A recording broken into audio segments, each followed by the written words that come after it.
Orient bell tiles studio से आप देख रहे हैं एबीपी न्यूज। नमस्कार, एबीपी न्यूज पर हाजिर हूं मैं रुमाना इसार खान। सुबह के 10 बज रहे हैं। यूट्यूबर ज्योति मल्होत्रा की गिरफ्तारी के बाद देश में एक के बाद एक कई जासूस गिरफ्तार हो रहे हैं। जासूसों की गिरफ्तारी का सिलसिला 8 मई से शुरू हुआ और इन सभी का आपस में कनेक्शन है, यानी ये सब एक नेटवर्क का हिस्सा और वो नेटवर्क जुड़ता है पाकिस्तान से। इन 7 जासूसों में, जिन्हें अब देश का गद्दार कहा जा रहा है, पुलिस और खुफिया एजेंसी ने पाकिस्तानी जासूसों की जाल को तोड़ दिया है।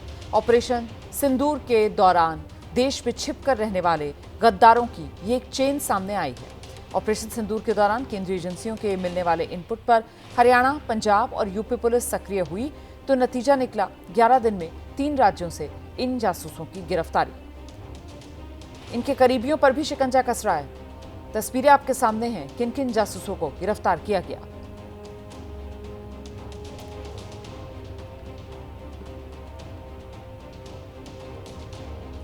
तो जासूसी के मामले में बड़ी खबर ये आ रही है। उत्तर प्रदेश के आतंकवाद निरोधक दस्ते यानी एटीएस की टीम ने मुरादाबाद से एक और जासूस को गिरफ्तार किया है, जिसका नाम शहजाद है। कपड़े बेचने का काम करता है। पाकिस्तान के लिए जासूसी करने का आरोप है। आरोपी रामपुर के टांडा का रहने वाला है। शहजाद पाकिस्तान से कपड़ों का कारोबार करता था। आरोप है व्यापार की आड़ में शहजाद पाकिस्तान की खुफिया एजेंसी आईएसआई के लिए काम कर रहा था। पड़ताल में पता चला आरोपी शहजाद देश विरोधी गतिविधियों में शामिल था। जांच में पता चला रामपुर का शहजाद बीते कई साल से पाकिस्तान भी आता जाता रहा है।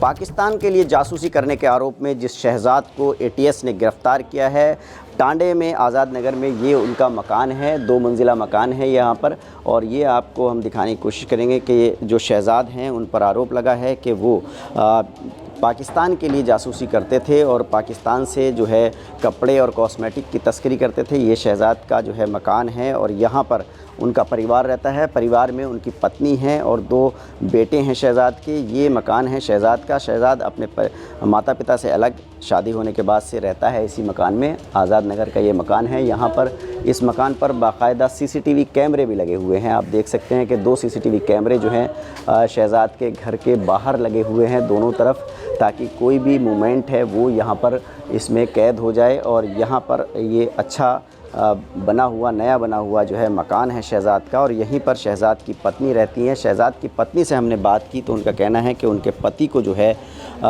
झूठे आरोपों में गिरफ़्तार किया है। शहजाद की पत्नी का कहना है कि उनके पति जो है वो पाकिस्तान से कपड़ा ला कर के बेचते ज़रूर थे, लेकिन देश के ख़िलाफ़ कोई गद्दारी वो नहीं करते थे। वो कोई किसी खुफिया एजेंसी के संपर्क में नहीं थे, बल्कि वो सिर्फ़ जब बॉर्डर खुलते थे तो पाकिस्तान से कपड़ा लाते थे। और इस तरह का काम और भी कई लोग करते हैं। शहजाद की पत्नी का कहना है कि उनके पति बेकसूर हैं और उन्हें झूठा फंसाया गया है। Ubaidur Rahman, ABP news network, Tanda, Rampur. वहीं जासूसी के आरोप में गिरफ्तार शहजाद की पत्नी ने अपने पति को निर्दोष बताया। वो कह रही हैं कि पाकिस्तान कारोबार की वजह से शहजाद जाता जरूर था, लेकिन देश के साथ गद्दारी नहीं कर सकता। उन्होंने सवाल उठाया कि उनके पति के अलावा भी कई लोग पाकिस्तान जाते हैं, लेकिन उनसे पुलिस कोई पूछताछ नहीं कर रही है। पाकिस्तान के लिए जासूसी करने के आरोप में जिस शहजाद को एटीएस ने गिरफ्तार किया है, हम उनके घर पर हैं। उनकी पत्नी हैं राजिया, उनसे हम बात करते हैं। राजिया, ये बताइए, आपके जो पति हैं शहजाद, उनको एटीएस ने कब गिरफ्तार किया, कहाँ से गिरफ्तार किया और पूरा मामला क्या हुआ था? जी, घर पे से लिया उन्होंने। अच्छा। हाँ, बेकसूर लिया है उन्होंने। कोई वो दोषी ठहराया जा रहे हैं, वो कोई उसमें कसूर उसमें नहीं है। कब आए थे एटीएस के लोग और कैसे ये गिरफ्तारी हुई? आए थे ये 8 बजे जी। अच्छा जी। क्या बताया उन्होंने? बस कुछ नहीं बताया, लेके चले गए बस वो। अच्छा जी।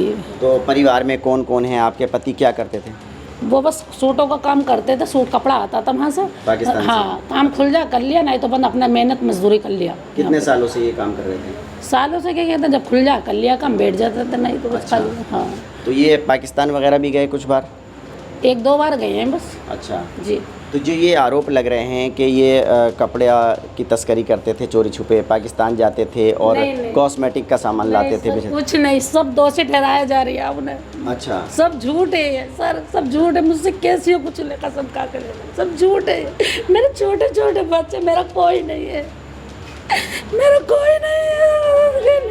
जो आरोप लगाया कि वो जो है आसपास जो आईएसआई के मॉड्यूल होते थे उनको पैसे भी पहुंचाते थे, क्या ये कहीं और शहरों में भी जाते थे? नहीं नहीं, कहीं नहीं। कहीं नहीं कितने जाते पढ़े थे। लिखे हैं? पढ़े लिखे नहीं है वो, शहजाद। नहीं पढ़े लिखे नहीं है। अच्छा। वो दोषी ठहराए जा रहे हैं, बस बेकसूर है वो बेकसूर है। मैं यही बोलूँगी, बेकसूर है वो। शहजाद दिल्ली में रहकर काम करता था, पाकिस्तान से कपड़ा लाकर यहाँ बेचता था, लेकिन पाकिस्तान के लिए जासूसी करता है, इसकी किसी को भनक नहीं। शहजाद हैं जो आपके सामने रहते हैं, ये कैसे थे, क्या काम करते थे? नहीं सही था, ये दिल्ली में ही कुछ काम करते थे अपना। अच्छा। और ये 2-3 दिन से ये पुलिस को हम देख रहे हैं। हमने खुद इस बात की ऐसा थोड़ी कि आज तक कभी कोई पुलिस यहाँ नहीं आई इनके पास, ये पहली दफ़ा ऐसा हो गया। कितने सालों से ये शहजाद यहाँ रहते हैं? ये तो इनको काफ़ी टाइम हो गया। अच्छा। यहाँ 10-12 साल के लगभग, हाँ, इतना टाइम तो हो ही गया। तो ये क्या पाकिस्तान वगैरह आते जाते थे?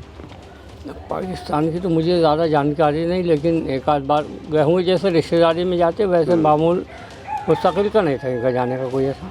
तो ये क्या कपड़ा वगैरह और कुछ और सामान पाकिस्तान से लाके बेचते थे? हाँ, ये दिल्ली में ये काम करते थे, क्योंकि हम यहाँ रहते हैं, कभी दिल्ली हम गए नहीं। ये दिल्ली रहते थे? हाँ, दिल्ली में ही अपने। हाँ, तो कल आई थी एटीएस यहाँ पे, हाँ। पुलिस वगैरह? हाँ, पुलिस आई थी और चले गए? हाँ कुछ कल। बताया किसी ने बात की उनसे कि कहाँ ले जा रहे हैं, कौन? नहीं, ये इनके घर में, ये मोहल्ले के, तो किसी आदमी ने कोई बात नहीं करी इनसे। अब जैसे क्योंकि वो पाकिस्तान से तनाव है, युद्ध भी चल रहा है, ऐसे में इतना बड़ा गंभीर आरोप लगा है इन पर कि ये जासूसी करते थे पाकिस्तान के लिए, क्या लगता है आपको? अब ये तो अंडा खाना की बात है, वैसे हमारे इल्म में ऐसी कोई बात नहीं है, क्योंकि कभी ऐसी बात आज तक आई नहीं। अच्छा। हाँ, ये तो 2-3 दिन से ही पहली बात है, पहली बार ऐसा हो गया कि पुलिस आई इनके बाद, वरना कभी नहीं आज तक। तो ये सबको पता था कि पाकिस्तान से कपड़ा वगैरह लाते हैं, बेचते हैं? हाँ, ऐसे ही कुछ काम। और लोग भी लाते हैं क्या यहाँ पे, पाकिस्तान आते जाते हैं, रिश्तेदारी है? ऐसे रिश्तेदार ये तो लगभग सभी की हैं कम बढ़ती। अच्छा। हाँ, तो जिनकी रिश्तेदारियाँ वहाँ है, जो अपने उनके करीबी ख़ानदानी हैं, वो लोग जाती हैं, सभी जाते हैं किसी को और को पकड़ा, पूछताछ की? ना। पूछताछ यहाँ तो अभी किसी को नहीं पड़ा। टांडे में नहीं गए? हाँ, अभी तो हाँ, ये पहली दफ़ा इनको गिरफ्तार करा। और जासूसी के आरोप में गिरफ्तार उत्तर प्रदेश के कैराना के नौमान को लेकर भी बड़ा खुलासा हो रहा है। सूत्र बता रहे हैं नौमान आईएसआई के मोहरा इकबाल के संपर्क में था और इकबाल भी कैराना का ही रहने वाला है। लंबे वक्त से आईएसआई के लिए काम कर रहा था। नौमान 4 बार पाकिस्तान जा चुका है। पाकिस्तान में नौमान के कुछ रिश्तेदार भी रहते हैं। पाकिस्तान यात्रा के दौरान नौमान इकबाल से मिला। नौमान की मुलाकात इकबाल ने वहां पाकिस्तान के आईएसआई के लोगों से करवाई और उसके बाद नौमान आईएसआई के लिए ये जासूसी का काम करने लगा। सीधे आपको लेकर चलेंगे कैराना से, हमारे सहयोगी सुशील पांडे इस वक्त मौजूद है। सुशील, गिरफ्तारी नौमान के कैराना से हुई है, लेकिन क्या जानकारियां इस नौमान के बारे में मिल रही हैं? कितने समय से हरियाणा में रह रहा था, ये हरियाणा में रहकर काम करता था और वहीं से ये आईएसआई के इस नेटवर्क में आया? जी बिल्कुल रोमाना, देखिए सबसे बड़ी बात है कि पाकिस्तान की जो आईएसआई के जो लोग होते हैं या जो दानिश है, जो पाकिस्तान हाई कमीशन में काम करने वाला है, वो किस तरह से तमाम जो इस वेस्ट, अगर यूपी की बात करें, पंजाब की बात करें, हरियाणा की बात करें, तो उनका एक नया जो चेन है वो इस्टेब्लिश हुआ है। उसमें सबसे बड़ी बात यह है कि जो सोशल मीडिया के इन्फ्लुएंसर हैं या जो पाकिस्तान जाने वाले लोग हैं, वो मिडिल क्लास से अगर संबंध रखते हैं तो उनका वीज़ा पास करने से पहले उनको ट्रैक करने की कोशिश की जाती है और उसके बाद उन्हें पैसा देकर भारत के खिलाफ जो तमाम सीक्रेट जानकारियां हैं वो लेने की मुहिम शुरू की जाती है। और इसी मामले में जो नौमान इलाही को गिरफ्तार किया है एटीएस ने, हरियाणा की जो पुलिस ने, इन तमाम लोगों ने अभी तक की जो जानकारी मिली, क्योंकि हम अभी यहाँ पर ही आए थे थाने पे, यहाँ पर जो जानकारी मिली उस जानकारी के मुताबिक पिछले 2 सालों से नौमान इलाही पाकिस्तान के तमाम एजेंटों से बातचीत करता था। न केवल इकबाल काना बल्कि एक और नाम सामने निकल कर आया है, बिक्की उर्फ शाह। ये 2 जो लोग हैं उनसे ये लगातार टच में था और इसके व्हाट्सएप में लगातार बातचीत होती थी। 50 लोगों का नाम सेव हुआ है, जिसमें हाजी और जनाब के नाम से ये नंबर सेव है, जिसमें लगातार ये बातचीत करता था। इकबाल काना चूंकि कैराना से था, इसलिए ये इस्टेब्लिश हुआ है कि वो नौमान से तमाम जानकारियां लेता था और जब ऑपरेशन सिंदूर चलाया गया उस समय उसने जानकारी कश्मीर के सैन्य ठिकानों की और जो ट्रेन के मूवमेंट हैं उसकी जानकारी फिलहाल उससे वो लेना चाह रहा था। लेकिन फिलहाल इस पूरे मामले में जो इंटेलिजेंस थी उनकी नजरें फिलहाल इन तमाम जासूसों पर लंबे समय से थी और इसीलिए लगातार ये बड़ी कार्रवाई की गई है। और रुमाना, जैसे अभी आपने एक रिपोर्ट भी दिखाया जिसमें तमाम जासूस जो हैं वो गिरफ्तार होने हैं, इसका मकसद पाकिस्तान का ये है कि एक बड़ा नैरेटिव सेट किया जाए और तमाम जो जानकारी है वो भारत को लेकर ली जाए ताकि वो दुनिया में जाकर ये बताएं कि हम किस तरह काम करते हैं। लेकिन जासूसी के इस ट्रैक को जो सुरक्षा एजेंसियों ने अब क्रैक किया है उसमें तमाम अहम खुलासे आ रहे हैं। ज्योति मल्होत्रा का एक बड़ा नाम इसलिए शामिल हुआ क्योंकि ज्योति मल्होत्रा के तमाम वीडियो ने ये सामने रखा कि पाकिस्तान की जो नापाक हरकतें थी, पाकिस्तान की तरफ से जो साजिश रची जा रही थी, वो किस तरह से बेनकाब हुआ। और अब कैराना में भी तमाम ऐसे स्लीपर सेल हैं जिन पर नजर रखी जा रही है। सबसे बड़ी बात कि नोमान के जो जानकार थे, नोमान के साथ मिलने जुलने वाले जो लोग थे, उनसे भी यूपी एटीएस जल्द पूछताछ करेगी। इसीलिए फिलहाल जो पानीपत पुलिस थी वो नोमान को लेकर यहाँ पर पहुंची थी और यहाँ के पुलिस से उन्होंने कोऑर्डिनेट किया, तमाम जानकारी साझा की। तो ये तमाम धन्यवाद आपका सुशील इस तमाम जानकारी के लिए। देखिए, जासूसी की आरोपी ज्योति मल्होत्रा से भी पूछताछ लगातार हो रही है और ये जो पूछताछ ज्योति मल्होत्रा से हो रही है, इस पूछताछ में ज्योति से बड़े खुलासे सामने आ रहे हैं। खबर है कि ज्योति यूट्यूबर दोस्त है उसकी प्रियंका, उससे भी अब पुलिस पूछताछ कर रही है। ओडिशा की रहने वाली प्रियंका से पूरी पुलिस ने पूछताछ की है और खुलासा हुआ पहलगाम हमले के दौरान ज्योति समेत कई सोशल मीडिया इन्फ्लुएंसर्स पाकिस्तानी उच्चायुक्त के अफसर दानिश के संपर्क में थे। ज्योति पाकिस्तान के अलावा चीन भी जा चुकी है। यूट्यूबर ज्योति कुरुक्षेत्र के एक व्यक्ति के जरिए पाकिस्तानी उच्चायुक्त के संपर्क में आई थी।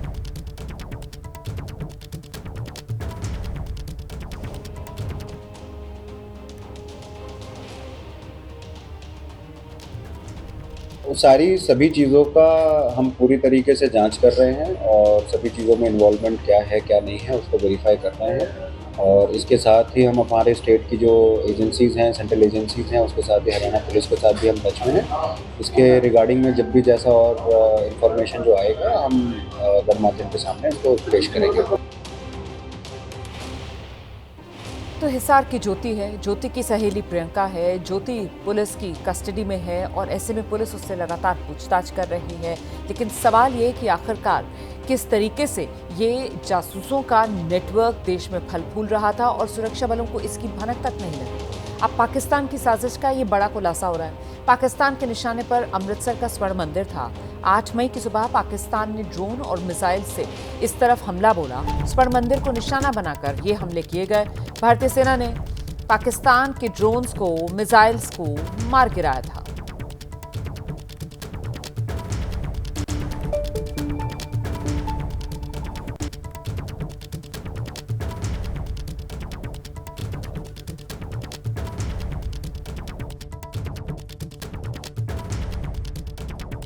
सात मई की रात को हमने पुख्ता जानकारी मिली कि पाक किसी भी उचित और वैध टारगेट के ना होने के कारण भारतीय सैन्य ठिकानों को और सिविल इलाकों को, खास तौर पर धार्मिक स्थलों को निशाना बनाएगा।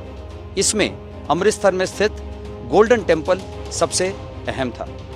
हमें अतिरिक्त जानकारी ये भी मिली कि गोल्डन टेम्पल के ऊपर वो भारी तादाद में ड्रोन और मिसाइल से हमला करेगा। इसीलिए हमने तुरंत आधुनिक, अतिरिक्त एवं उपयुक्त एयर डिफेंस को उपलब्ध कराया और रणनीति के अनुसार गोल्डन टेम्पल को चारों ओर से एयर डिफेंस की सुरक्षा दी गई। 8 मई की सुबह को अंधेरे में पाक ने अनुमान अनुसार ड्रोन और मिसाइल के जरिए से सभी सैन्य एवं सिविल ठिकानों पे और खास तौर पे गोल्डन टेम्पल पे भारी तादाद से ड्रोन का हमला किया। क्योंकि हम इसके लिए तैयार थे, तो भारतीय सेना के आर्मी एयर डिफेंस के सतर्क और सशक्त योद्धाओं ने पाकिस्तान के नापाक इरादों को पूरी तरीके से ध्वस्त करते हुए ड्रोन और मिसाइल हमले को पूरी तरह से विफल कर दिया और हमने गोल्डन टेम्पल पे एक आंच भी नहीं आने दी। और वहीं एएमआईएम के अध्यक्ष हैं असदुद्दीन ओवैसी एक बार फिर पाकिस्तान पर जबरदस्त हमला बोला है। पाकिस्तान को आड़े हाथों लेते हुए असदुद्दीन ओवैसी ने कहा, पड़ोसी मुल्क पाकिस्तान ने उन्हें दूल्हा भाई बना लिया है।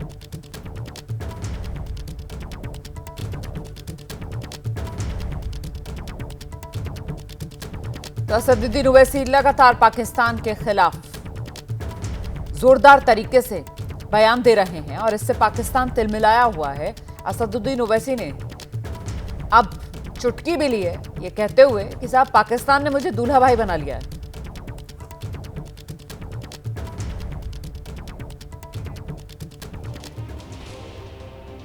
पहलगाम हमले के बाद सत्ता पक्ष और विपक्ष ने एकजुट होकर पाकिस्तान के खिलाफ अपनी आवाज बुलंद की। एएमआईएम प्रमुख असदुद्दीन ओवैसी और विपक्ष की ओर से पाकिस्तान को घेरने वालों में सबसे मुखर आवाज में से एक बनकर उभरे।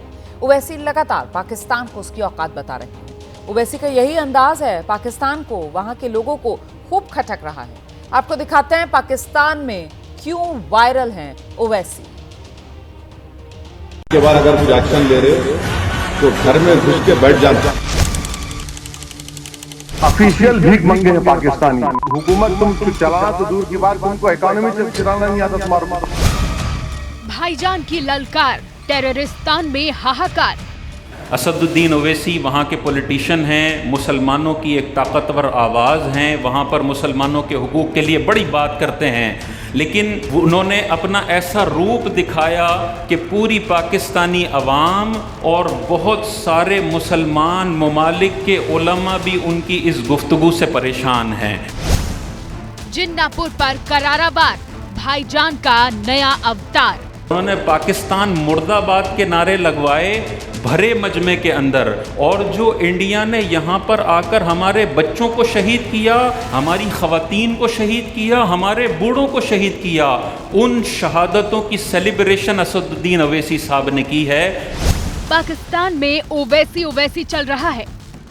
ओवैसी को देख लो जो मुसलमानों का बड़ा खैर ख्वाह बनता है, पाकिस्तान मुर्दाबाद नारे लगा रहा है वो बैठ के।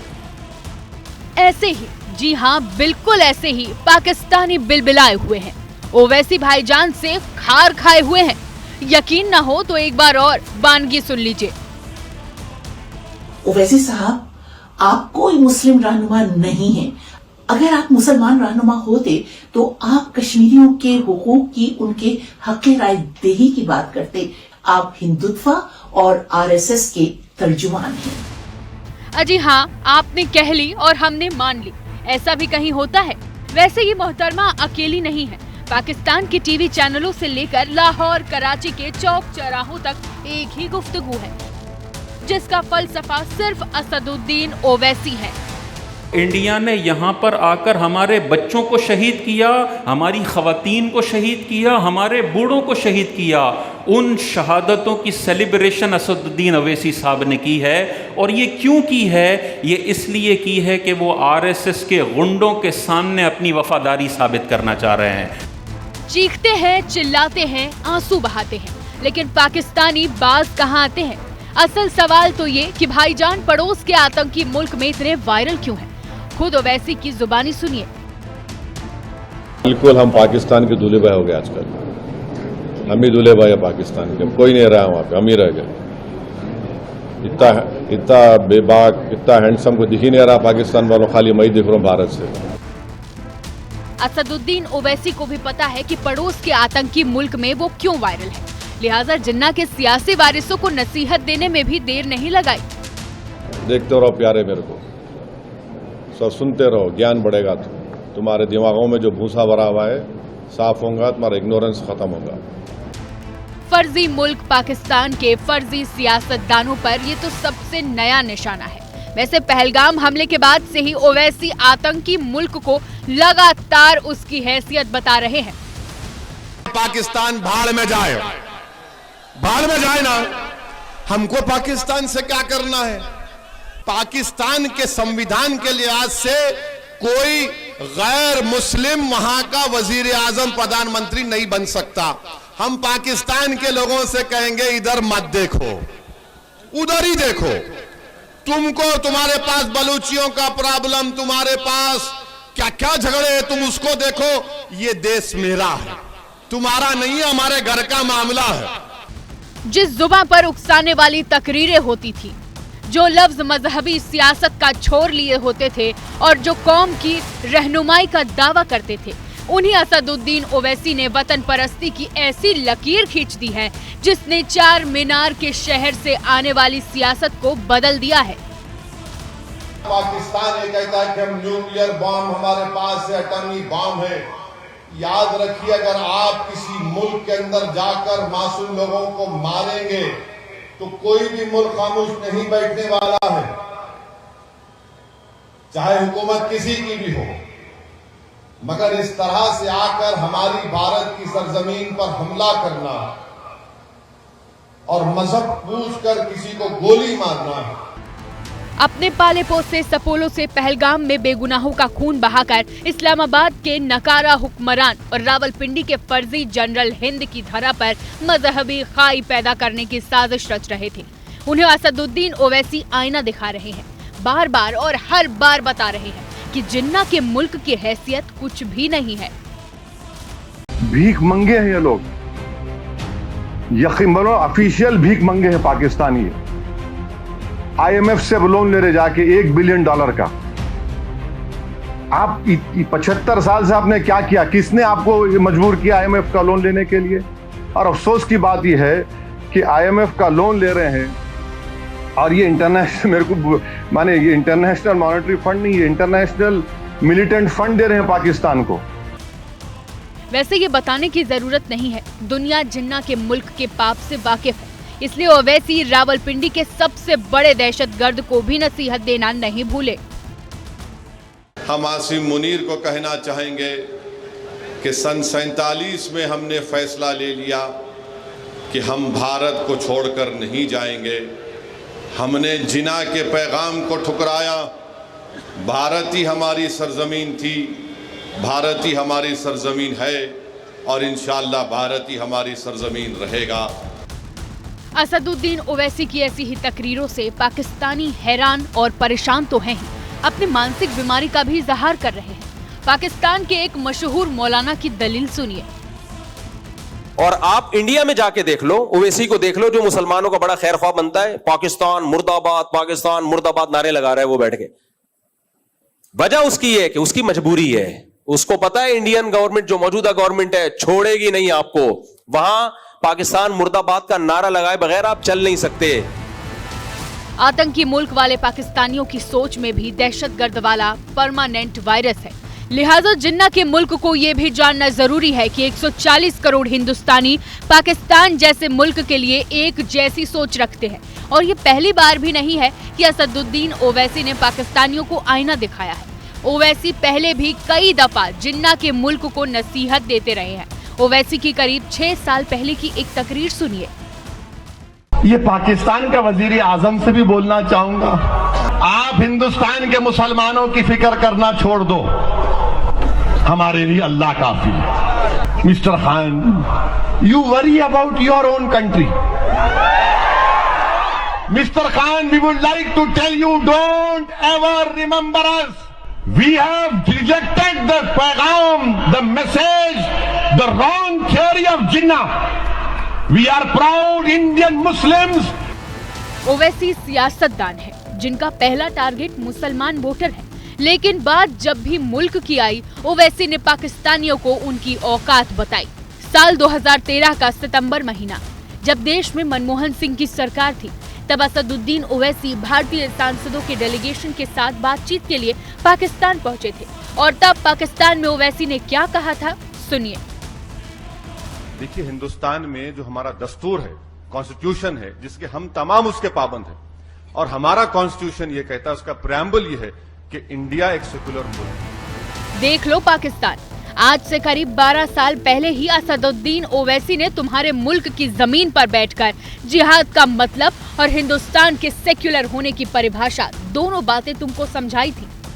हमारे दस्तूर में जो हुकूक दिए गए हैं, फंडामेंटल राइट है माइनॉरिटीज को, आप मुतमईन रहिए कि हिंदुस्तान का जो प्लुरलिज्म है वो हमेशा मजबूत रहेगा और इंशाअल्लाह ताला उसको मजबूत रखेंगे। आप उसकी हरगिज़ फिक्र मत करिए। दूसरी बात यह है कि आप मुसलमानों की फिक्र करना छोड़ दीजिए हिंदुस्तान के। हम अपना फैसला कर चुके हैं, ये हमारा मुल्क है।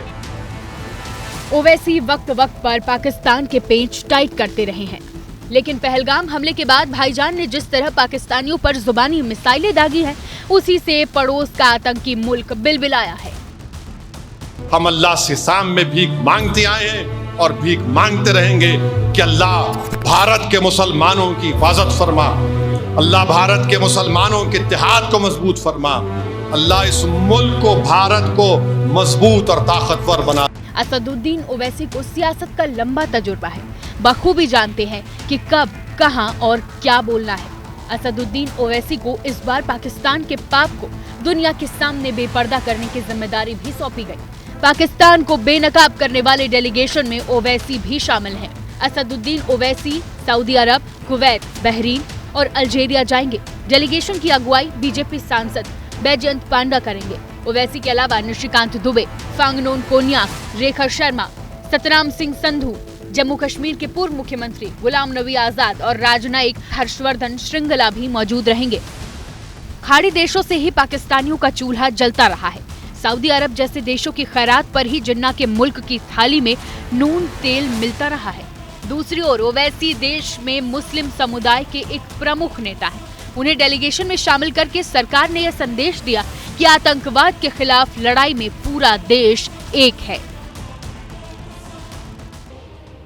और अब इस वक्त की बड़ी खबर जानिए। अब भारत से पिटने के बाद चीन के चरण में पहुंचा है पाकिस्तान। पाकिस्तान के डिप्टी पीएम इशाक डार चीन के दौरे पर हैं। आज से 3 दिन के चीन दौरे पर पाकिस्तान के डिप्टी पीएम इशाक डार चीन के विदेश मंत्री के अलावा वहां कई नेताओं से वो मुलाकात करेंगे। तो भारत के हाथों जमकर पिटाई खाने के बाद पाकिस्तान अब चीन की शरण में। पाकिस्तान के मंत्री चीन पहुंच गए हैं। 3 दिन का चीन का दौरा है और वहां जाकर कई नेताओं से मुलाकात करेंगे पाकिस्तान के डिप्टी पीएम इशाक डार, जो 3 दिन के चीन दौरे पर पहुंचे हैं। भारत और पाकिस्तान के बीच जब तनाव का माहौल था, तब चीन जो है उसने पाकिस्तान का साथ देना पसंद किया।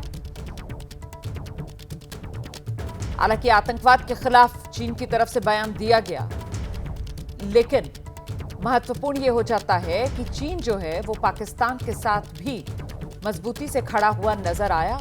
और फिलहाल चीन के 3 दिन के दौरे पर निकल गए हैं। पाकिस्तान के ये मंत्री हैं, जो जानकारी मिल रही है अभी पहुंचे नहीं हैं चीन, पहुंच जाएंगे आज से 3 दिन का इनका पाकिस्तान के मंत्री का चीन का दौरा शुरू होने जा रहा है। भारत से पिटने के बाद चीन की शरण में पाकिस्तान।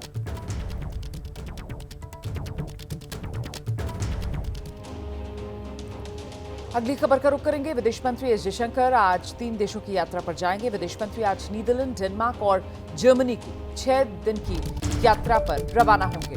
भारतीय और पाकिस्तानी सेनाओं के बीच 4 दिन तक चली सैन्य झड़प के बाद जयशंकर की ये पहली विदेश यात्रा है और इस दौरान वो सीमा पार आतंकवाद को पाकिस्तान के लगातार समर्थन के मुद्दे को उठाने की तैयारी में है।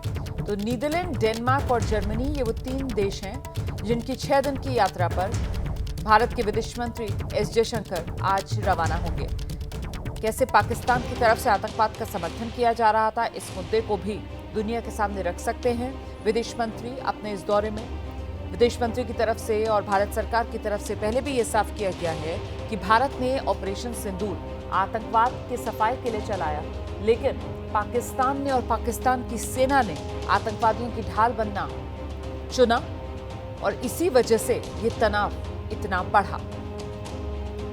अब आज से 3 देशों की यात्रा पर विदेश मंत्री एस जयशंकर 6 दिन के लिए विदेश मंत्री एस जयशंकर जा रहे हैं इस विदेश दौरे पर, जिसमें वो 3 देशों का दौरा करेंगे और ये 3 देश हैं नीदरलैंड, डेनमार्क और जर्मनी। वहीं संसद की विदेश मामलों की स्थायी समिति की आज बैठक है। विदेश सचिव विक्रम मिस्री पाकिस्तान से जुड़े मौजूदा स्थिति के बारे में समिति को जानकारी देंगे। पाकिस्तान में तबाह किए गए आतंकवादी ठिकानों की जानकारी दी जाएगी और साथ ही दोनों देशों के बीच जो सैन्य कार्रवाई हुई है और फिर कार्रवाई बंद करने पर जो सहमति बनी है, इस संबंध में भी तमाम जानकारियां इस समिति के साथ साझा की जाएंगी। इस समिति के अध्यक्ष कांग्रेस के सांसद शशि थरूर हैं। बैठक शाम 4 बजे से संसद भवन परिसर में होगी। तो संसदीय समिति की ये महत्वपूर्ण बैठक, जो संसद की विदेश मामलों की स्थायी समिति है, उसी की ये बैठक है, जिसमें आज विदेश मामलों की स्थायी समिति के सदस्यों के सामने विदेश सचिव विक्रम मिस्री ऑपरेशन सिंदूर को लेकर तमाम डिटेल्स साझा करेंगे।